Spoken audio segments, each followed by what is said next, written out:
मैं पुनः आपके सामने उपस्थित हूँ हिंदी व्याकरण के व्यंजन को लेकर के।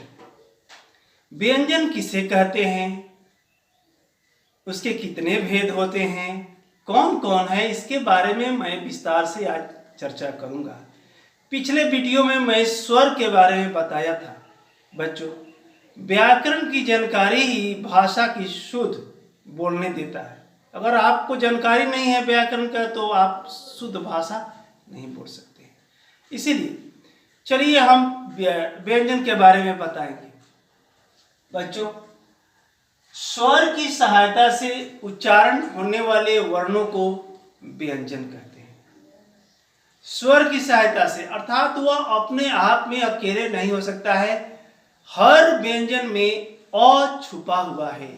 अ की मात्रा जो अ स्वर है वह छुपा हुआ है। जैसे क के साथ अ आ रहा है, अ छुपा हुआ है। अब इसकी संख्या 33 है। बच्चों, आपको बता दें कि इन व्यंजनों को वर्ग में विभाजित कर दिया गया है और उसका उच्चारण कैसे किया जाता है उसके बारे में मैं बताऊंगा। जैसे क ख ग पढ़ते हैं तो उसको कहते हैं कवर, चछ जगह पढ़ते हैं तो चवर्ग, टठ डह तवर्ग हुआ, तथ दह यदि पढ़ते हैं तो तवर्ग हुआ और पह पढ़ते हैं उसको पवर्ग कहते हैं। अब रही बात कि उसका उच्चारण क्या है।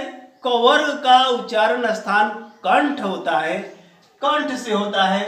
चवर का तालु से होता है, टवर का मूर्धा से होता है और तवर का दंत से और पवर का ओठ से। बच्चों, ये रहा स्थान। जैसे प ओठ सटते हैं ना, ओठ से इसका उच्चारण होता है। ये उच्चारण स्थान है। इसको कहते हैं जब सटता है, इसका मतलब कि कहते हैं स्पर्श व्यंजन। क्या कहते हैं? स्पर्श व्यंजन। अब आगे देखिएगा, इसके 3 भाग में इसको बांटा गया है। पहला है स्पर्श व्यंजन, अंतस्थ व्यंजन। अंतस्थ व्यंजन कौन है?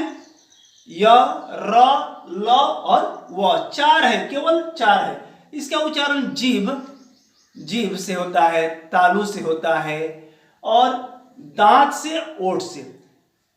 तो दांत देखिए, इसमें भी ओठ आया है, ओष्ठ। तो इसका होता क्या है कि परस्पर इसमें सटते हैं। इसके उच्चारण में परस्पर सटते हैं, लेकिन अल्पकालीन, पूर्ण रूप से नहीं, थोड़ा सा। जैसे य सटता है, थोड़ा सा सटता है। अब बच्चों, दूसरा आगे है ऊष्म। अंतस्थ के बाद में ऊष्म व्यंजन। ऊष्म व्यंजन जो है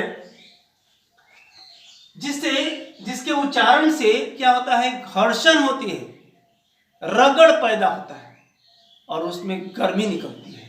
और ऐसे हैं श, स और ह। इससे आवाज से गर्म हवा निकलती है, इसे ऊष्म, उसका नाम दिया गया है ऊष्म व्यंजन। अब देखिए, व्यंजन को उच्चारण के आधार पर कितने भाग में? 2 भागों में बांटा गया है। पहला है अल्प प्राण और दूसरा है महाप्राण। अल्प नाम से ही पता लगता है, अल्प मतलब कि थोड़ा। अल्प प्राण में वायु थोड़ी सी होती है, थोड़ा सा निकलता है, और महाप्राण में अधिक, मुंह से जो हवा निकलता है वह अधिक मात्रा में। बच्चों, अल्प प्राण कौन कौन से हैं इसको जानने के लिए मैं बता दूं कि वर्ग, जैसे कवर्ग, चवर्ग, पवर्ग, टवर्ग, ये सब जो है इस वर्ग के कौन? पहला, तीसरा और 5वां जो वर्ण है ये हो गया अल्प। जैसे पहला क हो गया, तीसरा हो गया ख नहीं हुआ, ग हो गया, और 5वां अंग हो गया। ये अल्प प्राण है। महाप्राण क्या है? दूसरा और चौथा, अर्थात ग और घ।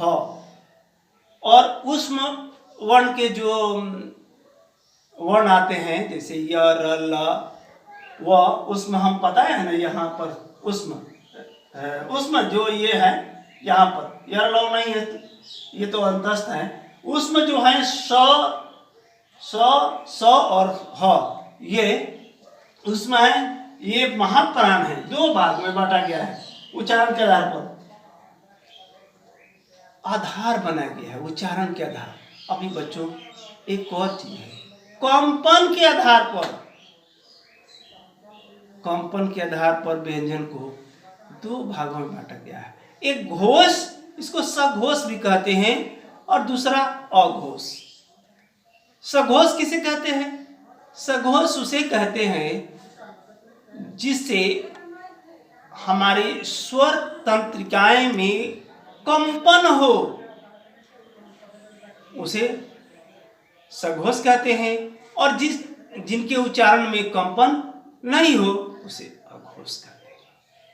तो इस तरह से बच्चों मैं आपको इस व्यंजन के बारे में जानकारी दिया। वीडियो अच्छा लगे तो आप अपने मित्रों से शेयर कीजिएगा, लाइक कीजिएगा।